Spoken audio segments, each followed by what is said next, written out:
Hey everyone, and welcome back to the job site today. So I'm doing this one a little bit different. I'm going to just skip the whole intro, throw that out because we just have a ton of work to do this week, and just want to make sure we have enough time in the video just to get it all put in there. But anyways, yesterday we went ahead and finished up the subfloor. Sounds from the last video, we had just a little bit to do, so we went and got that done yesterday. It was raining on and off the whole day, but finally got that done. So this morning, I'm gonna go out there to the foundation and get the floor dried off. And while I'm doing that, I'm gonna roll the footage from yesterday, and I'll see you guys in a minute.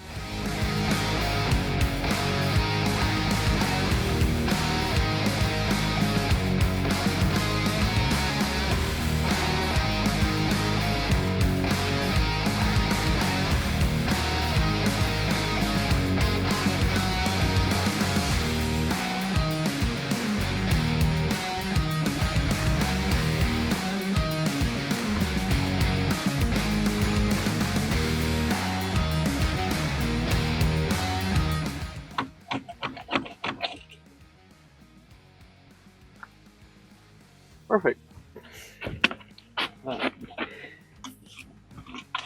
You still have a little bit in there? So we're trying to squeeze the ends down so it comes a little flatter. He's using his teeth. I use the hammer, but I guess whatever works.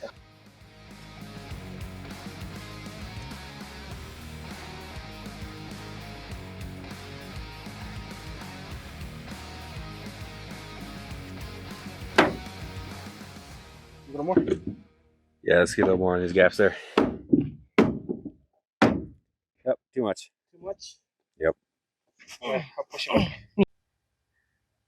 All right, well today we're actually making a little bit of progress today, putting the subfloor down. Just had this little bit to do.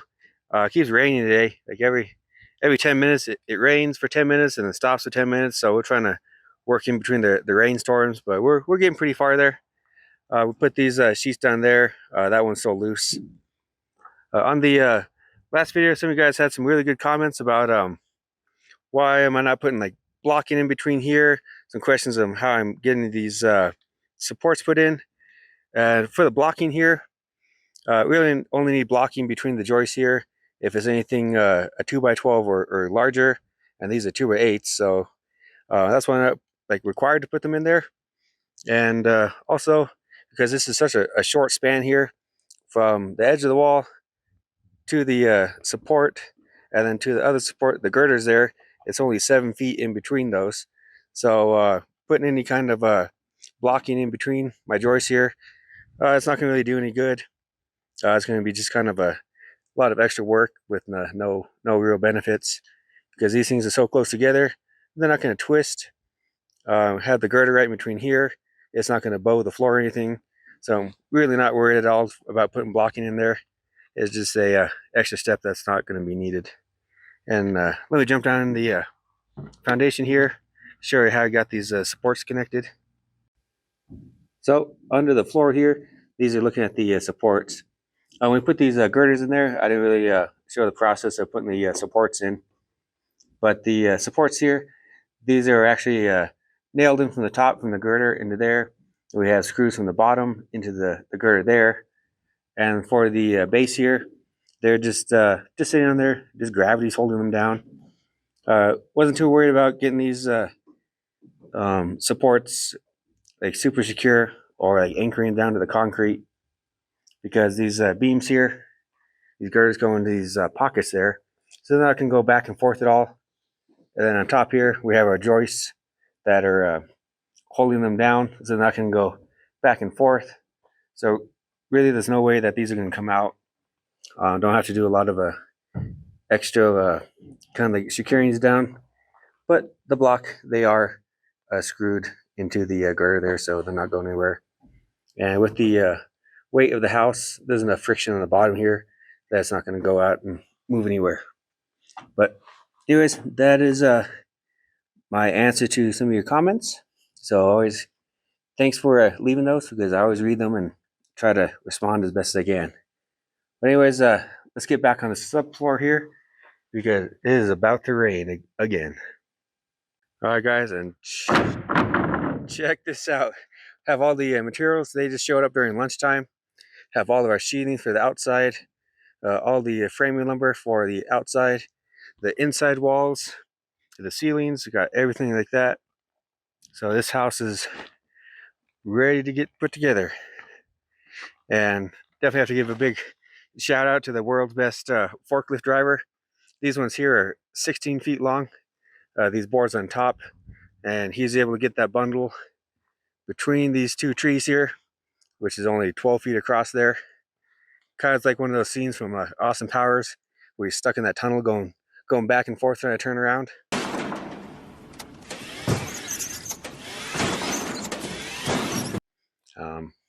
So yeah, that's kind of what he's doing, but he's able to get through those trees and get that bundle of wood up here.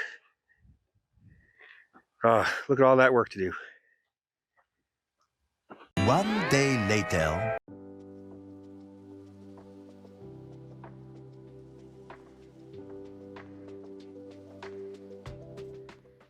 All right, well, took about an hour or so with the broom and the leaf blower. Got this floor finally dried off. So now we can go ahead and start getting the chalk line out and putting our layout down. Because trying to put the chalk line down with wet floors is going to just turn the chalk into mud. Anyways, let's go here, take a look at the plans here. So we are standing about right here right now, looking at the house. So these are our plans here, and this is everything we're gonna start getting laid out there. I'll kind of hover there for a second if you want to see what we're doing. So first thing I think we're gonna do is come over here and start laying out this wall, which will be the one that's gonna go along there. We'll start getting that one laid out, and then probably this long wall there, and we'll start filling in the ones in between. But yep, pretty simple process. Just read the marks there and just transfer them onto the floor. Alright, today, since it's been raining so much, getting out the red chalk, and red chalk is the permanent one, or more permanent, and it's the blue one that washes off. But since all the rain, using the red one today. And it is the next morning here on the job site. Yesterday we went ahead and did the layout there. I didn't film that because obviously you can't see all the lines here. But went ahead and transferred all the marks from the plans onto our floor here with this permanent red chalk. And today we're going to finally get started lifting the walls. We're going to start on this back wall there. We're going to have the bedroom and 2 bathrooms and then a closet in the corner there. But we're doing this wall first because this is just a simple 8-foot tall wall with 2 windows in there. We'll do the end and we'll do the middle and start doing the sides. And then somewhere get all the inside walls done. But I don't know what we're getting done today. But it's early in the morning, so we're going to go ahead and get started chopping wood. So looking at the house, that is the wall that we're going to be starting on. Coming down to the plans, that's going to be this wall here. I explained there, bedroom, 2 bathrooms. This one doesn't show windows in the bathrooms.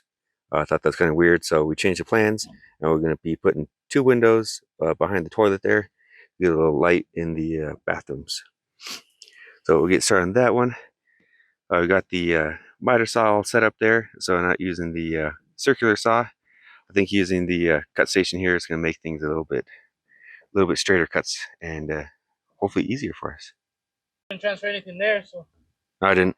All right, so starting this wall here, we'll just get our bottom plates and stick them on the bottom of the wall there, and we get right here and just get things lined up just with that red mark that we made, and then we toenail them into the bottom there. When we lift the wall up, that'll kind of work as a little hinge also, so this wall doesn't just slip off the edge. And then we're going from the outside there and getting our layout done, putting our studs at 16 on center. And then once we got our layout done, the windows in there, went ahead over here, got our top plate, put that along with the bottom plate, and then transferred the marks to the top. And he's getting these marked right here. So you can kind of see that when we put these on, these are going to be nice and straight.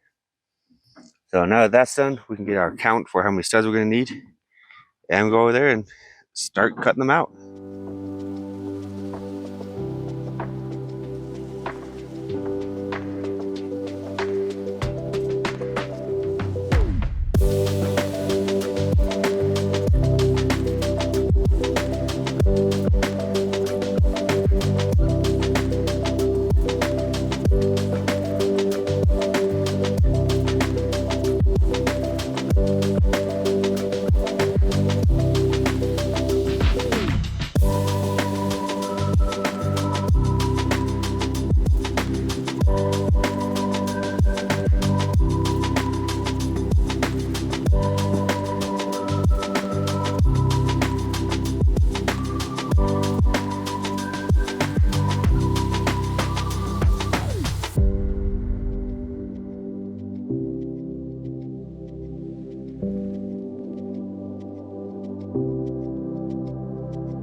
And here we go. First wall is framed up. Put these little blocks under there so you can get our fingers under there, not pinch them. Went ahead here and framed out the 2 windows. Got our headers put in there. Everything's ready to go. Put a top plate on there towards the seam there, so it's not going to fold in half. Got some little supports on the end there.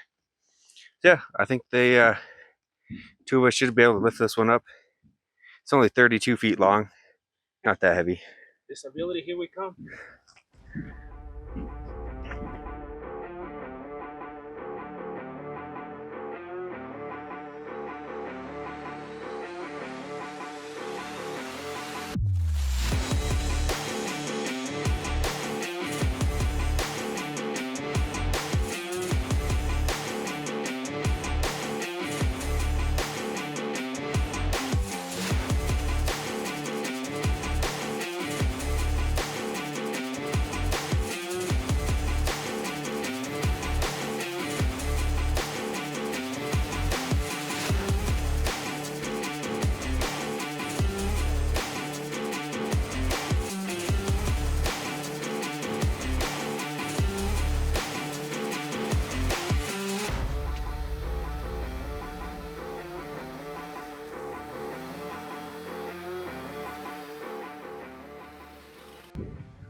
All right, so definitely took a lot longer than I wanted to, but this center wall here, it is all framed up.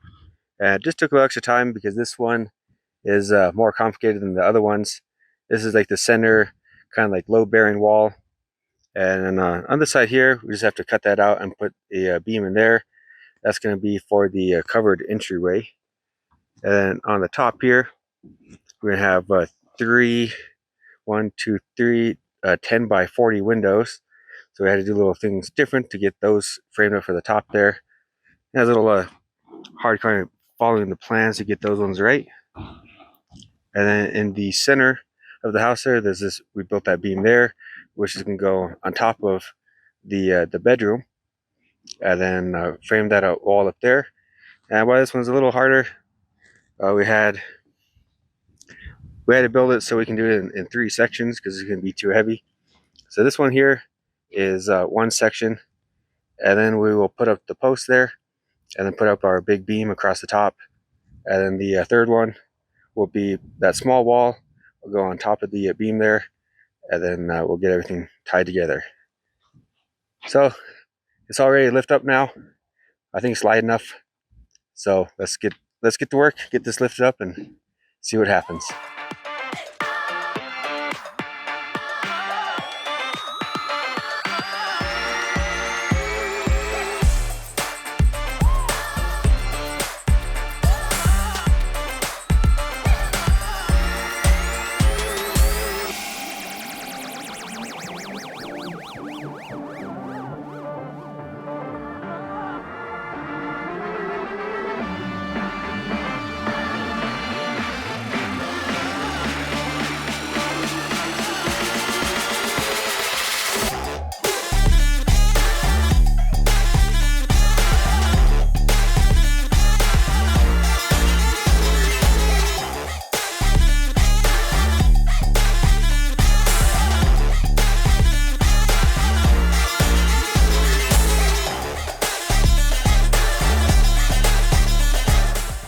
All right, so one part of the big wall is up. We changed the plans a little bit.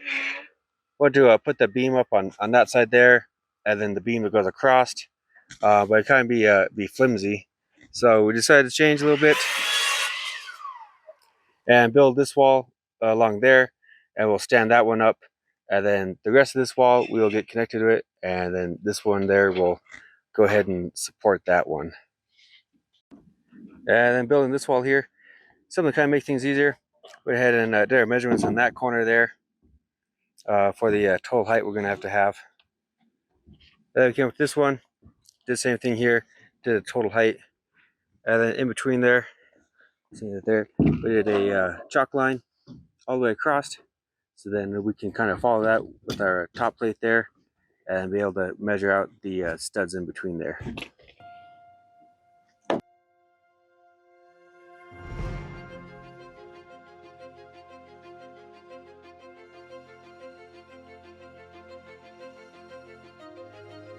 All right, well, the 2-bedroom walls on this side of the house are finally done.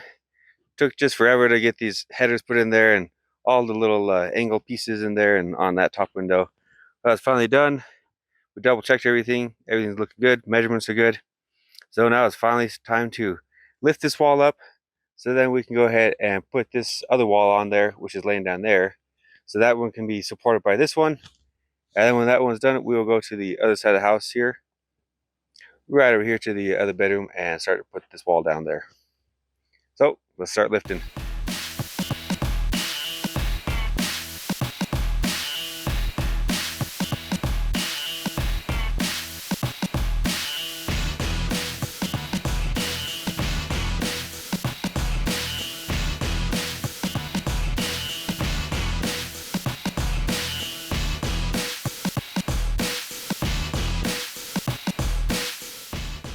All right, now we are ready to put the beam up. The beam's down there, and it's going to go into that pocket there, and then also that little pocket there. You got this wall straight and level. Got this wall leveled, and measure the distance in between, so the beam will fit in there. So we'll probably go ahead, get one side up, and then get the other side there, and then there's another piece that goes across the top there, and we'll get that one in. So I'm going to turn the time lapse on for that one, and let's see if this thing falls down on us.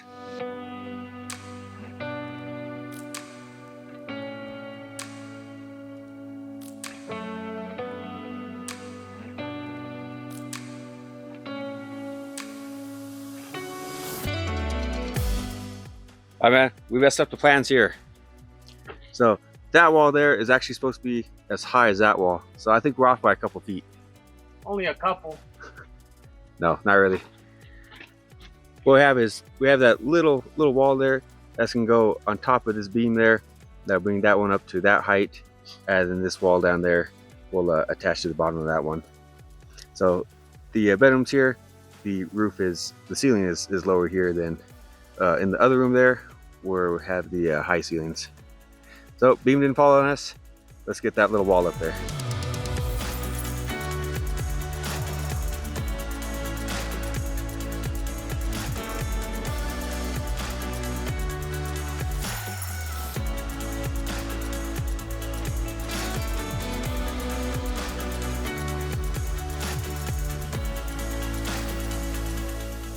And end of the day, but we were able to get one more wall up there.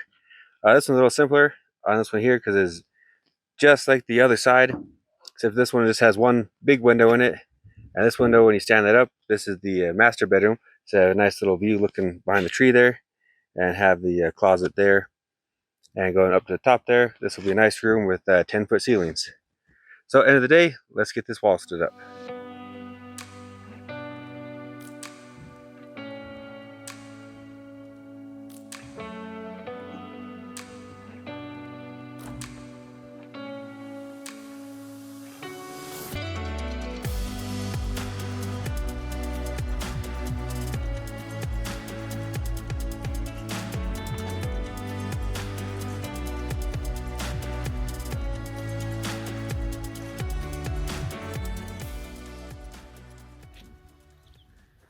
All right, guys, it is Monday morning. We're back on the job site.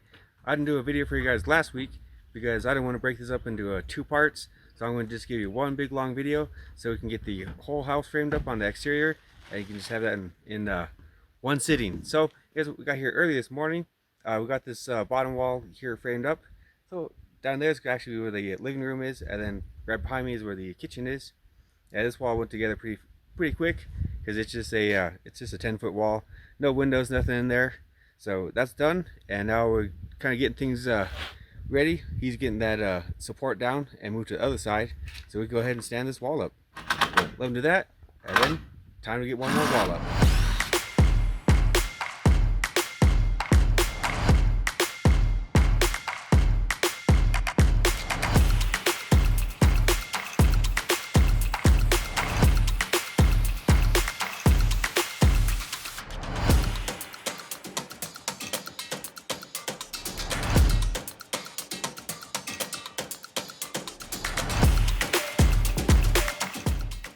Alright, so you saw us put up that back wall. been a couple hours now. We got this wall here for the front of the house. We have our front door and the 2 windows. It was a 36 by 48. And we went ahead and undid that support there and tilted the wall out just a little bit. So then we're putting this wall up.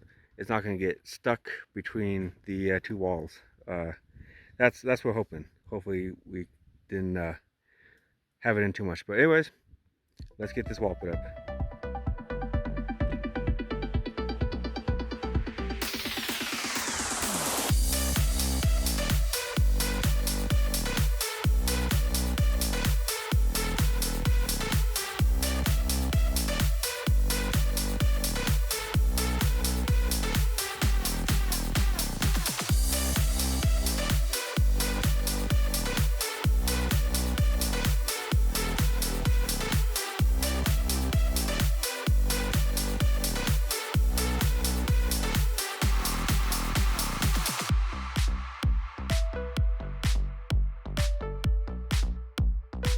Got it in there? Yeah. All right. Sounds good. Yep, that wall is up there now. Put some more nails and screws in the ends, and probably put another brace down the middle there to hold that one for nighttime. Coming along.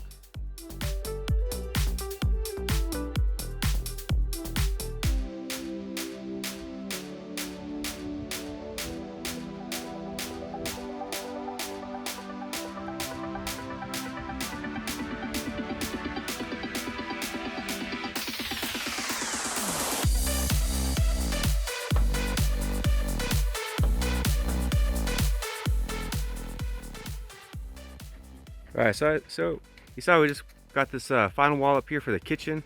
That is the last exterior wall for the main part of the house. Then we go over here to the garage. Our lines on the ground there. And got this tall wall framed out. And we didn't put the anchor bolts in the concrete. When we were pouring the concrete, it just got a little too hard. So let's go now, get the hammer drill. And we marked our holes all the way down there. And we have these 4.5-inch bolts. We'll drill the hole in the concrete, pound these bolts in, put the floor on top of it, and then tighten the bolts down.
All right, well, I think that's gonna do it for today. You saw we got that last exterior wall up, and then we kind of got a head start and started doing some of the interior walls and doing the sheathing on the outside. But I'm gonna leave that one for the next video because I think this one is getting probably way too long. It's the end of the day here, so I'm gonna go home, get this video put together for you guys to watch, and I will see you right back here next weekend for the rest of the framing here. We're gonna do the inside framing and finish up the sheathing. So see you then. Thanks for watching.